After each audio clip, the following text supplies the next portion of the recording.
Okay, so since this topic is coming up again, this time with the ban wave on the secure players on the leaderboard, and it's not the first time, it won't be the last time, so we decided to make a short video about the reasoning why we remove players from the leaderboard to exclusively play secure area.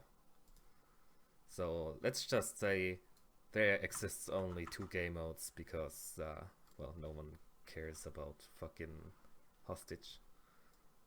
So we have those two game modes. One is bomb, and one is secure.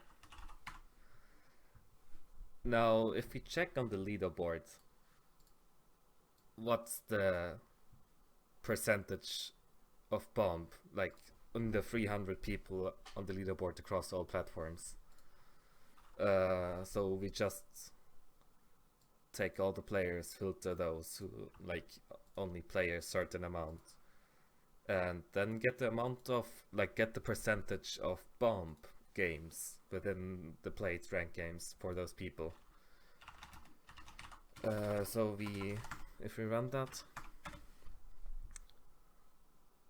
we get like a nice printout of the people, and in the output it says bomb percentage 85%. So in the 300 people on the leaderboard, bomb is played 85% of the time, which leaves 15% for secure and hostage. So if we copy this, make it like darkish, 85% is like about here. That's like what your average leaderboard player is playing. Like, that's a split in bomb versus secure and hostage. Now we removed people who were playing around this split. Now what's the reason for this? The leaderboard is supposed to be a comparison of like the top competition in the ranked leaderboard. That's just what it is. Like the stats on the leaderboard, what they are is basically your skill rating minus uncertainty. So it takes your performance on the ranked ladder. So, but what that means is that we need players to actually compete against each other. So if you have one set of players who, for example, plays exclusively bomb, and another set of players who plays exclusively a secure area, then those two sets of people don't compete. And we can't make a leaderboard with a set of all those people, since those two are not comparable. So we have to choose one of the two game modes. So we chose bomb for several reasons. One is the vast majority of players on the leaderboard play bomb for the majority of games. Second, it's the most balanced game mode we have. Hostage is a shitfest for cheese, where you just smoke, flash, and then grab the hostage. Enemy can't nitro you, since you can just run away, and there's no way to actually defend the hostage against a coordinated team. Secure just comes down to team deathmatch, since you don't have time to retake the site, and B, you always need an anchor directly on site or you will get locked out. So that's the same reason why bomb is played on ESL. It's the one mode that allows for the most strategy, competition, and balance.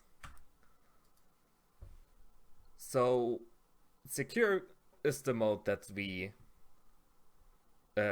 accept on the leaderboard, since, well, we can't expect people to only play bomb. But we also need to have a limit for people to actually play against each other. So basically, this intersection is what's important to us. And this set is fixed, that like didn't change much over the seasons, like plus minus 5%. We have to set a cutoff rate for this percentage so that we have an actual overlap where we give the players some possibility to actually play against each other. So in the last ban wave, we took around 15%. Like we said, well, if you play less than 15% bump, which is this bit here, just around, then we'll remove you from the leaderboard. We didn't just take a snapshot, we wrote the fancy script which checks your rank days and does like a nice trend of how many bomb percentages you have. And if we go into the script, it like takes a number of games called bomb and ranked, which is, if we scroll up, the minimum of the ranked games per day and the bomb games per day.